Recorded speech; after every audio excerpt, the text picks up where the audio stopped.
Dikisahkan di part sebelumnya bagaimana pendekar kita yang bernama Wang Xiaoxi mendapat perintah dari gurunya untuk menyerahkan surat rahasia yang dapat menyelamatkan pavilion Hujan Jinfeng dari kehancuran. Setelah ia menunaikan tugasnya, ia malah menerima dampak yang beruntun dari pihak-pihak yang memusuhi pavilion Hujan Jinfeng, yaitu sekte Liu Fenban, rival terbesar pavilion Hujan Jinfeng dan pejabat kementerian yang korup. Wang Xiaoxi bahkan ditutup akses segala pekerjaan untuk bertahan hidup. Namun Su Mengzhen, ketua pavilion Hujan Jinfeng, berusaha membela dan merangkul Wang Xiaoxi dan sahabatnya Bai Choufei.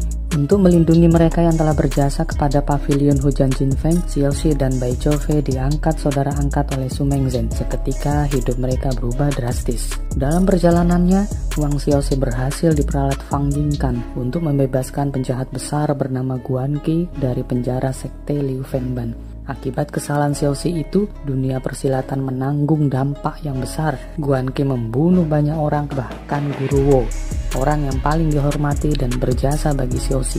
Pada akhirnya, dengan segenap kemampuannya, Xiaoxi mampu melumpuhkan Guan Qi dan kemudian dibunuh oleh saudara angkatnya Bai Choufei. Di satu kesempatan, Xiaoxi berkenalan dengan Perdana Menteri Cai. Aksi berikutnya, Xiaoxi, Bai Choufei, Su Mengzhen bersama pasukan pavilion Hujan Jinfeng membongkar pabrik persenjataan ilegal milik sekte Liu Fenban. Ternyata pabrik itu adalah kerjasama sekte Liu Fenban dengan grup Yao Qiao yang secara rahasia dikendalikan oleh Perdana Menteri Cai. Hal itu mengakibatkan konflik lebih besar lagi antara sekte Liu Fenban yang ditekan oleh grup Yao Qiao melawan pavilion Hujan Jinfeng hingga menyebabkan ketua umumnya Lei Sun tewas. Kematian Lei Sun berakibat hubungan asmara antara Su Mengzhen dan Lei Chun, putri Lei Sun yang telah dijalin lama, kandas. Selain itu, hubungan Choufei dan Su Mengzhen juga mulai renggang karena ambisi yang terlalu besar pada diri Choufei. Bagaimana lengkap keseruan tayangan di part sebelumnya? Ada di bagian atas kanan ini ya pemirsa. Sedangkan untuk yang ingin mengikuti dari awal ceritanya, ada di link part 1 di atas ini ya pemirsa. Untuk link lengkapnya ada di kolom deskripsi. Tapi sebelum itu, mohon sumbangan subscribe-nya ya pemirsa. Tenang saja, subscribe itu gratis kok. Mimin doakan pemirsa budiman selalu dilimpahkan rezeki dan kesehatan oleh Tuhan Yang Maha Esa. Amin, amin. Di Beijing yang mendengar teriakan minta tolong segera datang membantu, tapi dihadang oleh tetua Yuanxi.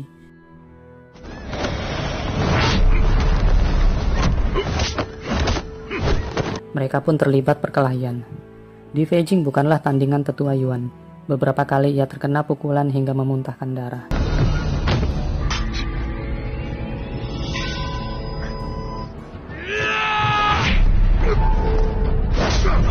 Di saat De Beijing sudah tidak berdaya, orang yang hendak menodai Lei Chun terpelanting keluar dengan mata tertusuk benda tajam. Lei Chun telah membunuhnya. Tetua Yuan Ye tertawa senang. Ia meminta Lei Chun ikut dengannya besok bertemu Perdana Menteri Cai. Lei Chun sampai di kediaman Perdana Menteri Cai. Ia disambut Tetua Yuan Ye dan dipersilakan masuk ke ruang sang Perdana Menteri. Di hadapannya, Lei Chun meminta maaf telah membunuh bawahan dan siap menerima hukuman dengan mengabdi kepada sang Perdana Menteri. Ia mengajukan diri menjadi ketua umum sekte Liu Fenban. Perdana Menteri Cai memberinya kesempatan. Di pavilion restoran tempat favoritnya, Lei Chun sengaja memainkan kecapinya. Suara merdunya terdengar oleh Choufei yang sedang asik dengan araknya. Ia senang melihat Lei Chun. Lei Chun memang sengaja memancing perhatian Choufei. Kemudian ia meminta pelayan setianya menyampaikan sesuatu kepada Choufei. Pelayan itu berpura-pura khawatir akan keselamatan majikannya. Lei Chun hendak pergi ke desa Zhuhe, tempat markas sekte Pili, untuk merekrut orang memperkuat sekte Liu Fenban. Si pelayan meminta tolong kepada Choufei untuk menemani majikannya dalam perjalanan ke desa Zhuhe. Karena cintanya kepada Lei Chun, tentu saja ia tidak dapat menolaknya. Sebelum pergi, Choufei mengundang Xiaoxi dan Wenro untuk dilukis bertiga bersamanya. Namun ia hanya melukis Xiaoxi dan Wenro sambil pamit kepada mereka. Ia berjanji akan menambahkan lukisan dirinya sepulangnya dari desa Zhuhe mendampingi Lei Chun.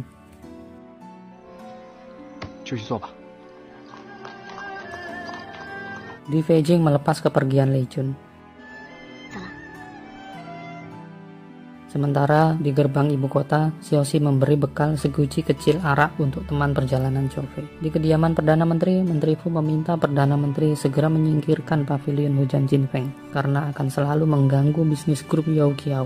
Perdana Menteri Cai punya gagasan, yaitu mengadu domba Xiaoxi dengan bangsawan Zhuge. Bangsawan Zhuge adalah musuh bebuyutan Perdana Menteri Cai di istana. Kabar yang terdengar olehnya bahwa saat ini sang bangsawan hendak merapat ke ibu kota. Dengan mengadu domba mereka berdua, jika Xiaoxi membunuh bangsawan Zhuge, maka pavilion hujan Jinfeng akan tamat. Perdana Menteri menugaskan Tetua Yuan Yi menjalankan rencana ini. Di pavilion, Tetua Yuan Yi menemui Xiaoxi. Ia mempraktekkan jurusnya dengan menyerang Xiaoxi. Xiaoxi yang belum tahu siapa Tetua Yuan Yi langsung bisa mengenalinya lewat jurus tadi.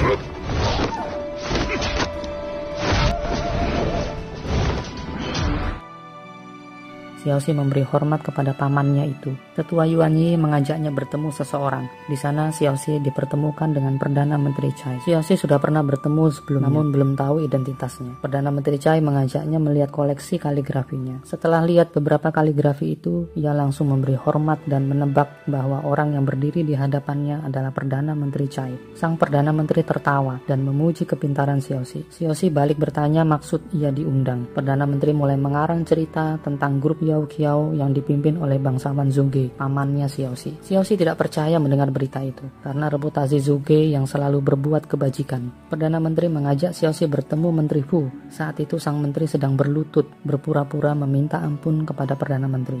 Menteri Fu kemudian menjelaskan kebenaran pemimpin grup Yaoqiao adalah bangsawan Zhuge. Menteri Fu juga mengatakan kepadanya jika ingin menyelidiki grup Yaoqiao maka datangilah Gang Wazi. Xiaoxi bimbang dan bingung setengah mati, mengingat kematian ayah ibunya dikarenakan grup Yaoqiao. Xiaoxi kemudian mendatangi Gang Wazi yang dimaksud. Di sana ia melihat walaupun malam hari tapi masih begitu ramai. Ia bertanya kepada salah satu penjual yang menceritakan di kawasan itu ditarik pajak yang sangat memberatkan. Bahkan setiap pedagang harus memberikan upeti barang kepada penguasa setempat. Bertepatan di jalan itu, Xiaoxi melihat drama seseorang memohon pekerjaan untuk putranya kepada sosok pria di dalam tandu. Pria di dalam tandu memberikan lowongan pekerjaan di bagian utara perbatasan. Di gua patung Buddha tidur, Xiaoxi dan Di Feijing bertemu. Xiaoxi bertanya, siapa dalang di balik grup Yaoqiao? Di Feijing hanya menjawab, Xiaoxi harus siap jika berurusan dengan grup Yaoqiao. Yang akan menjadi korban bukan hanya ia, tapi orang-orang di sekitarnya. Mata-matanya tersebar di mana-mana. Ia bahkan tidak tahu perkataan apa yang sudah sampai ke telinga mereka. Bahkan orang di sebelah pun Xiaoxi tidak akan tahu siapa dia. Di Feijing menebak Xiaoxi pasti sudah mengira siapa orangnya. Di Feijing meminta Xiaoxi menuliskan nama orang tersebut.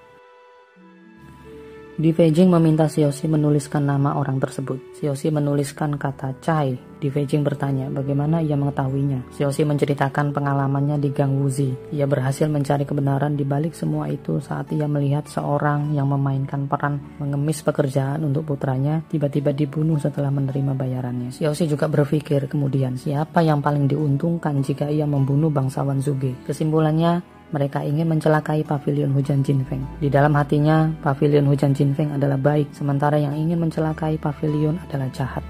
Terus terngiang perkataan Di Feijing tentang mata-matanya dan pembunuh grup Yaoqiao yang telah menyusup ke semua lini. Xiaoxi membuat rencana. Ia sengaja mengajak diskusi Wuxi di tempat ramai tentang kecurigaannya kepada bangsawan Zhuge sebagai dalang di balik grup Yaoqiao. Wuxi tentu saja sulit percaya, namun aksi Xiaoxi itu dikuping oleh mata-mata grup Yaoqiao. Ketika Wuxi menyodorkan data tentang bangsawan Zhuge 10 tahun ke belakang, Xiaoxi sengaja menolak sambil mengatakan bahwa data itu hanya permukaan saja. Di dalamnya bisa jadi tidak sesuai. Tentu saja lagi-lagi perkataan ini disengaja oleh Xiaoxi. Saat Wenro bertanya padanya mengapa ia bersikap aneh, Xiaoxi lagi-lagi sengaja mengatakan bahwa ia telah menemukan dalang grup Yaoqiao, yaitu bangsawan Zhuge. Wenro bingung setengah mati mendengarnya, karena sejarah menceritakan bagaimana heroiknya bangsawan Zhuge membela rakyat. Saat pembicaraan mereka berdua itu, ada seorang yang menguping dan diketahui oleh Xiaoxi. Zhou Fei telah sampai di desa Chuhe. Ia disambut Lei Chun yang telah lama menunggunya.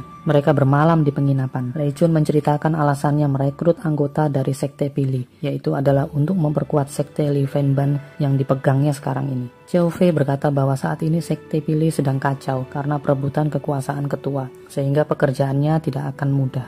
Keesokan hari mereka memasuki desa Juhe, disambut dengan pemandangan seseorang digantung dan dijaga beberapa pengawal sekte Pili. Sesampainya di gerbang sekte, mereka dipersilakan bertemu ketua sekte Pili. Ketua sekte ternyata sedang sakit stroke, sehingga yang mewakili berbicara adalah wakil ketuanya, Lei Tian. Namun dari kode mata ketua sekte, Lei Chun memahami ada yang tidak beres. Lei Chun menyampaikan keinginannya, namun ditolak oleh Lei Tian dengan alasan mereka masih fokus menyelesaikan konflik internal. Lei Chun menawarkan bantuan memberantas pemberontak Lei Yi sebagai imbalan permintaannya. Xiao Xi sedang merenung, minum arak sendirian di pavilion Sanhe. Tak lama muncul Xiao Yao. Ia telah kembali ke ibu kota dan bekerja di pavilion Sanhe. Mereka berdua berbincang panjang lebar tentang aksi nekatnya menyelamatkan Guan Qi. Ada satu kalimat Xiao Yao yang mengena di hati Xiao Xi, bahwa jika ia yakin untuk melakukan sesuatu, maka lakukanlah walaupun semua orang menyalahkannya. Semakin mantap ia dengan rencananya. Wenro datang ke pavilion Sanhe setelah mendapat kabar dari putra Guan Qi. Karena tak ingin Wenro celaka karena tindakannya nanti, Xiao Xi sengaja menyakiti perasaan Wenro dengan ulah-ulah yang menjengkelkan. Tujuannya agar menjauh darinya.